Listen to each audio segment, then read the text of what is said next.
శిశువుకు తల్లి గర్భం ప్రారంభపు పాఠశాల అని తెలిపెను దేవుడు ఎప్పుడో. యోహాను తల్లి గర్భమందు మరియ వందనం వినగానే గంతులేసెను గర్భంలో అప్పుడే.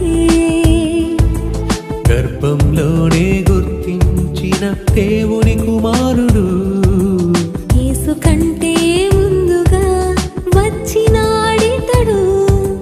గర్భంలోనే గుర్తించిన దేవుని కుమారుడు యేసు కంటే ముందుగా వచ్చినాడితడు. లోకంతో పని ఎందుకు తనకు, దేవుని పనులే ముఖ్యం తనకు. క్రీస్తు సువార్తను స్థిరపరచుటకు పరలోకం కొరకు.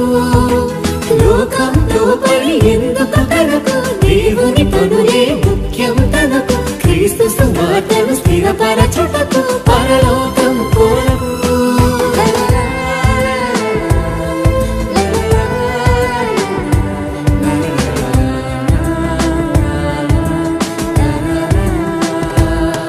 ప్రతి శిశువుకు తల్లి గర్భం ప్రారంభపు పాఠశాల అని తెలిపెను దేవుడు ఎప్పుడో.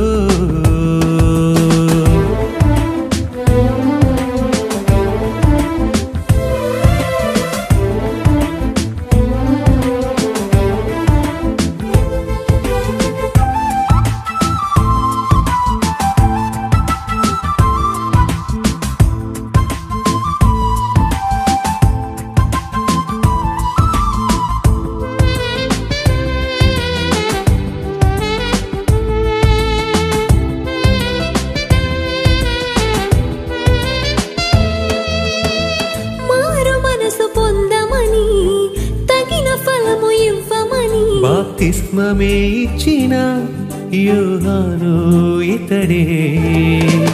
అరణ్యంలో కేకలు వేయు యోహానొక శబ్దమని ముందుగా యెషయా ప్రవచించిన వాడితడే. తన వెనుక వచ్చిన వాడే సర్వశక్తిమంతుడని తన చెప్పుల వారును విప్పే అర్హతే తనకు లేదని తననే తానే తగ్గించుకొని అడవిలో బ్రతుకును సహించుకొని దేవుని ఎదుటే మెప్పించుకొని ఇలా యేసుని చూపాడని.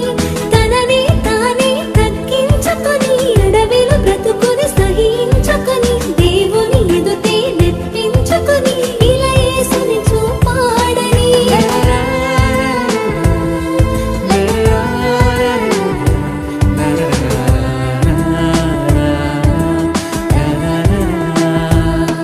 ప్రతి శిశువుకు తల్లి గర్భం ప్రారంభపు పాఠశాల అని తెలిపెను దేవుడు ఎప్పుడో.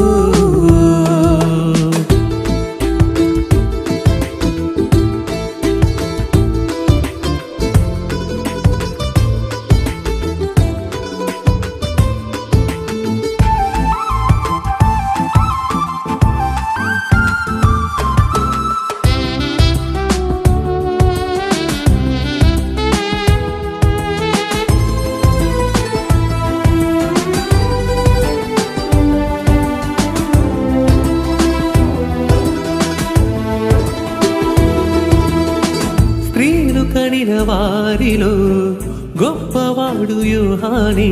ముందుగానే మార్గం సిద్ధపరచినాడు ప్రభుకే. లేఖనాలలోనివే చేయుటకు వచ్చిన వాడే. రాబోవు ఎలియా అనిపించుకొనెను ఇతడే. లోక పాపములను మోసే గొర్రె పిల్ల ఇతడే అని ప్రభువు గూర్చి సాక్ష్యమిచ్చి శిష్యులను ప్రభుతో పంపి తండ్రుల హృదయము పిల్లల వైపుకు, పిల్లల హృదయము తండ్రుల వైపుకు, మనుషుల హృదయము దేవుని వైపుకు త్రిప్పెను చివరకు. తండ్రుల హృదయము పిల్లల వైపుకు, పిల్లల హృదయము తండ్రుల వైపుకు, మనుషుల హృదయము దేవుని వైపుకు